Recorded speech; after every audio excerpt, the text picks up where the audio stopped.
ఉద్యోగస్తుల యొక్క పాత్ర మన రాజ్యాధికారం సంపాదించుటలో గురించి మాట్లాడదాం.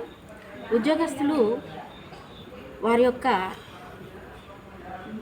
ఎఫర్ట్ ఎక్కువ పెట్టాల్సిన అవసరం ఉంది. ఎందుకంటే వారే ఆర్థిక సోర్సు, ఆర్థిక వనరులు, జ్ఞానము, సంపద వాటి దగ్గర ఉన్నాయి. కాబట్టి వారే యువకులను, తర్వాత మహిళలను, మిగతా ఓటు బ్యాంక్ ఉన్న వారందరినీ కూడా వారు చైతన్యవంతం చేయగలరు. వారి దగ్గర ఉన్న నాలెడ్జ్, తర్వాత వారి దగ్గర ఉన్న క్రమశిక్షణ, వారి దగ్గర ఉన్న బోధన, వీటన్నిటితో కూడా ప్రజలను మోటివేట్ చేయగలరు. ఓటు చైతన్యాన్ని పెంచగలుగుతారు. ఓటు చైతన్యం ఎప్పుడైతే పెంచగలుగుతారో తప్పకుండా మనమెంతో మనకంత మనమెంతమందో మనకన్ని ఓట్లు, మనకన్ని సీట్లు అనే ఒక కాన్సెప్ట్తో బహుజన రాజ్యాధికారం సాధించే అవకాశాలు ఉన్నాయి. కాబట్టి ఉద్యోగస్తులు తప్పకుండా బాధ్యత తీసుకోవాలి. యువకులను శిక్షణ ఇవ్వాలి. నిరక్షరాస్యులను, అక్షరాస్యులను కూడా ఎడ్యుకేట్ చేయాలి ఓటు చైతన్యం పైన. మన ఓటు మనకే వేసుకోవాలి. మన పాలన మనం తెచ్చుకోవాలి.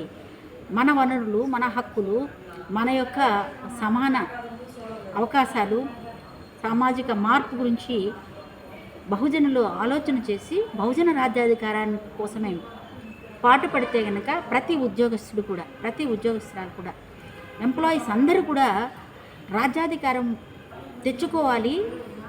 రాజ్యాధికారంతోనే మన కాన్స్టిట్యూషన్ రక్షించబడుతుంది, కాన్స్టిట్యూషన్ని మనము సెక్యూర్ చేసుకోగలము అనే ఒక కాన్సెప్ట్తో ఉద్యోగస్తులందరూ కూడా త్రికరణ శుద్ధిగా పనిచేసినట్లయితే తప్పకుండా మనము రాజ్యాధికారాన్ని తెచ్చుకోగలుగుతాం. దీనికి బహుజన ఉద్యోగస్తులు అంటే ఎస్సీ, ఎస్టీ, బీసీ, మైనారిటీలు, క్రిస్టియన్స్, ఇంకా అణగారిన అగ్రవర్ణాలు కూడా దీంట్లో భాగస్థులు కావచ్చు. అందరూ కూడా ఒకటై ఐక్యమై ఓటు బ్యాంకును పెంచుకుని 3% ఉన్న కొద్దిమంది చేతులకి అధికారం ఇవ్వకుండా 93% ఉన్న ప్రజలు పరిపాలించినప్పుడు, విద్యార్థులు, యువత రాజకీయాలకు వచ్చినప్పుడు, మహిళలకి 33% కాదు 50% వారికి రాజకీయ అధికారం వైపు వారికి అవకాశాలు కల్పించినప్పుడు తప్పకుండా ఈ దేశం బాగుపడుతుంది.